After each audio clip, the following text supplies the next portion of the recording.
नमस्कार, मेरा नाम है दीपेंद्र। आप देख रहे हैं NSC9 news. Bharat aerospace sector में दिन पर दिन प्रगति करते जा रहा है और एमका जो भारत का एक बड़ा प्रोजेक्ट है, 5th जनरेशन जो फाइटर जेट है, वो यहाँ बनाने जा रहा है खुद अपने देश में स्वदेशी लड़ाकू विमान।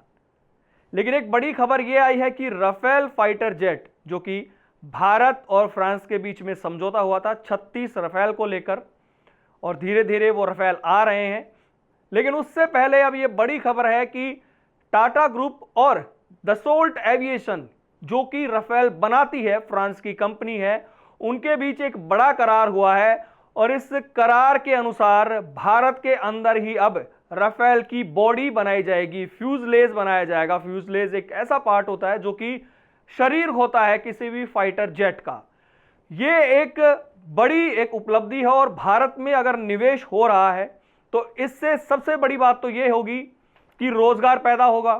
दूसरी बात, टेक्नोलॉजी ट्रांसफर होगी, तो यहाँ के जो जितने भी एक्सपर्ट हैं, एरोनॉटिकल इंजीनियर हैं, उनके लिए बहुत बड़ी उपलब्धि होगी। और टेक्नोलॉजी से भारत का जो आने वाला प्रोजेक्ट है एम का, या भारत का तेजस हो, कोई भी जो प्रोजेक्ट चल रहे हैं उनमें बहुत बड़ी भारत को सहायता मिलेगी। तो ये डील सिर्फ टाटा और दसोल्ट एविएशन के बीच ना होकर भारत में जो टेक्नोलॉजी ट्रांसफर होगा, यहां से जो पार्ट बनाया जाएगा राफेल का, वो पार्ट इंडिया के अलावा और भी कई देशों में भेजा जाएगा। तो चाहे आप एक्सपोर्ट की नजरिए से देखें, चाहे आप कारोबार के नजरिए से देखें, चाहे आप टेक्नोलॉजी के नजरिए से देखें, भारत के लिए यह सौदा बहुत ही बड़ा है और जबरदस्त है। भारत अब एरोस्पेस जो टेक्नोलॉजी है उसमें धीरे धीरे अपने कदम बढ़ा रहा है और खुद के स्टील्थ फाइटर यानी एम का, जो कि एक बहुत बड़ा भारत का प्रोजेक्ट है, 2035 तक मिलने की उम्मीद है। और उससे पहले भारत को अभी भी जरूरत है 5th जनरेशन फाइटर की, क्योंकि Pakistan 5th generation fighter China से बहुत जल्दी लेने वाला है और उनको शायद इस साल के अंत तक कुछ फाइटर्स डिलीवर भी हो जाएंगे। भारत के लिए एक बड़ी उपलब्धि है कि इस क्षेत्र में हैदराबाद में ये एक फैक्ट्री लगाई जाएगी, वहां पर पूरा प्रोडक्शन होगा।